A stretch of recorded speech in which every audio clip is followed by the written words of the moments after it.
तो ये शिफ्ट बहुत ख़तरनाक है। जब इंसान गॉड से यूनिवर्स की स्टडी में शिफ्ट हुआ, सोल से बॉडी की तरफ शिफ्ट हुआ, हेयर आफ्टर से वर्ल्ड की तरफ शिफ्ट हुआ।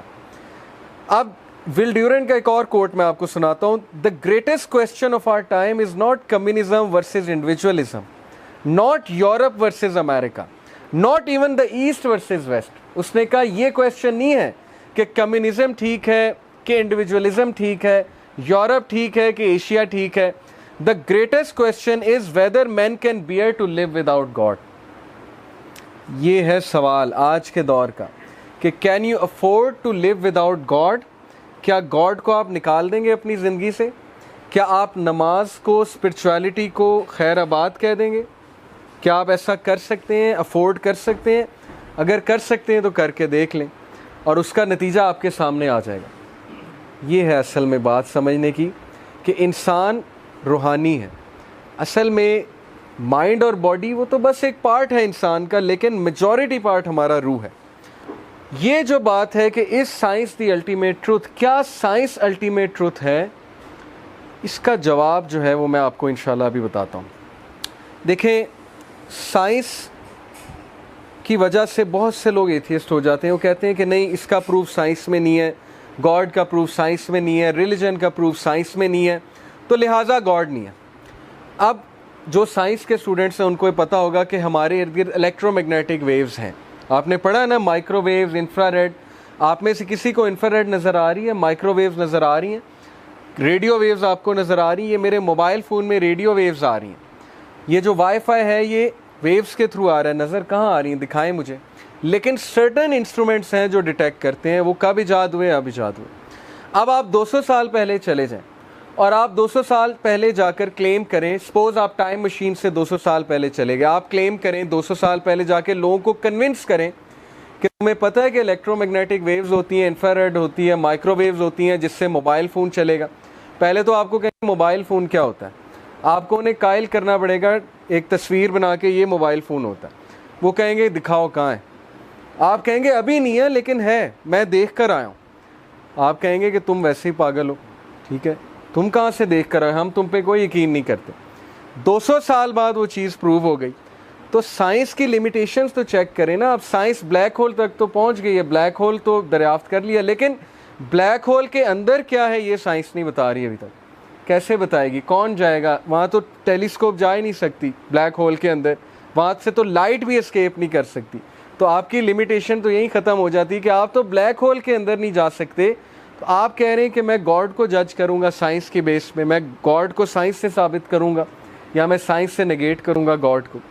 तो सोचें, अंबिया जब आए उन्होंने हमें बरज़ख का बताया, आखिरत का बताया, उन्होंने हमें गॉड का बताया, अल्लाह का बताया। और उस वक्त के लिबरल्स ने मजाक उड़ाया कि नहीं उड़ाया? उन्होंने कहा कि नहीं कहा, तुम झूठ बोलते। उन्होंने कहा कहाँ है, हमें भी दिखाओ। तो अंबिया देख कर आए हैं, नबी सल्लल्लाहु अलैहि वसल्लम मिराज का सफ़र करके आए हैं, उन्होंने अल्लाह के करिश्मे देखे हैं। वो कह रहे हैं मेरा यकीन कर लो, मैं सच्चा हूँ, सादिक हूँ, अमीन हूँ। तो क्या साइंस ही वाहिद तरीका है ट्रुथ तक पहुँचने का? ये सवाल है। मैं आपको एक मिसाल देता हूँ। सपोज़ के इस ड्राइंग रूम में अल्लाह ना करे कोई चोर आ गया और वो कुछ चीज़ें उठा कर चला गया और कैमराज नहीं यहाँ पर लगे। अब आप एक साइंटिस्ट को बुलाएंगे तो वो मैक्सिमम क्या कर लेगा? साइंस तो कहती है कि 5 सेंसेस हैं, स्मेल है, हियरिंग है, सीइंग है, ठीक है, सेंसिंग है और टेस्ट है। वो तो इन 5 चीज़ों को ही यूज़ करके बता सकता है ना चोर आया कि नहीं आया। साइंस के पैरामीटर्स तो ये हैं। लेकिन एक डिटेक्टिव आएगा तो वो क्या करेगा?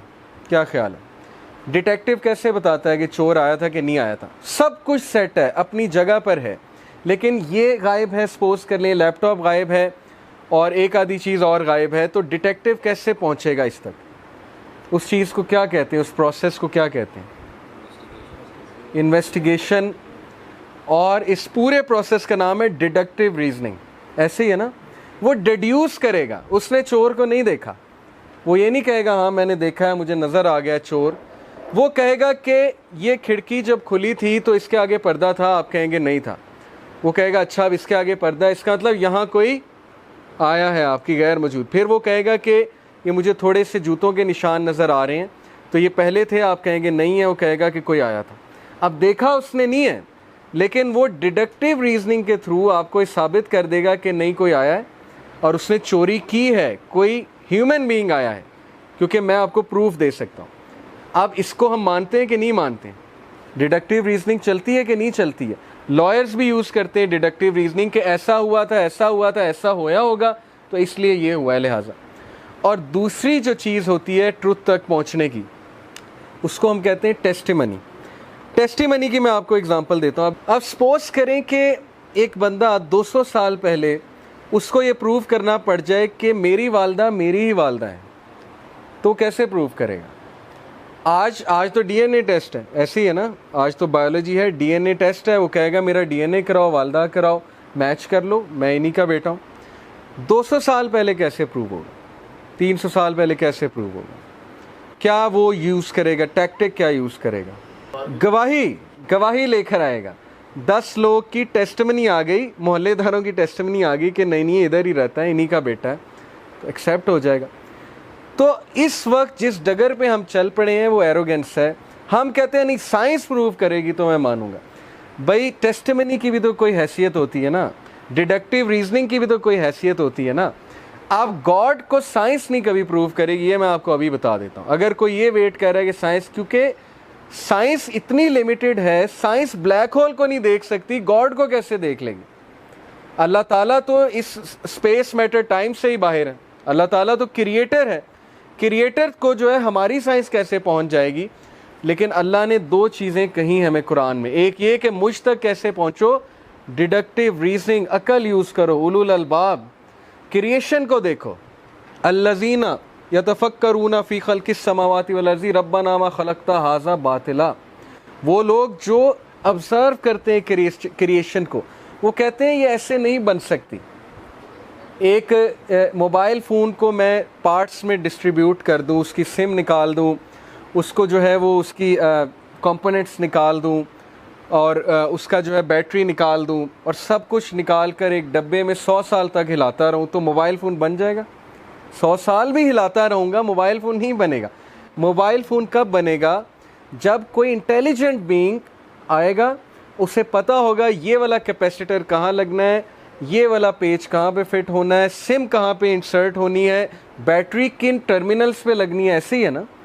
तो हम कहते हैं कि नहीं, एवोल्यूशन हुई, धमाका हुआ और अर्थ को खुद ब खुद पता लग गया कि मैंने जो है वो सोलर सिस्टम में जाके ठहरना है और 21 डिग्री के एंगल पे जाकर मैंने रोटेट करना है और मैंने अपने एक्सिस पे भी रोटेट करना है, इस स्पीड से रोटेट करना है। और मून को भी पता लग गया कि मेरा इतना डिस्टेंस होना चाहिए सन से और अर्थ से मेरा इतना डिस्टेंस होना चाहिए। अर्थ को एग्जैक्ट ये कैलकुलेशन पता थी कि मैंने ऐसी जगह खड़े होना है सोलर सिस्टम पे जहाँ पे कॉस्मिक रेज ह्यूमन बींग्स को नुकसान ना पहुँचाएं। तो ये क्या ख्याल है कि कौन इन बातों को एक्सेप्ट करेगा? सिर्फ वही एक्सेप्ट करेगा जिसकी वैसे दिमाग जिसका ख़राब हुआ है, जो एरोगेंट है, ठीक है। तो इसलिए डिडक्टिव रीजनिंग इसी तरफ इशारा करती है, 100% इशारा करती है कि गॉड है।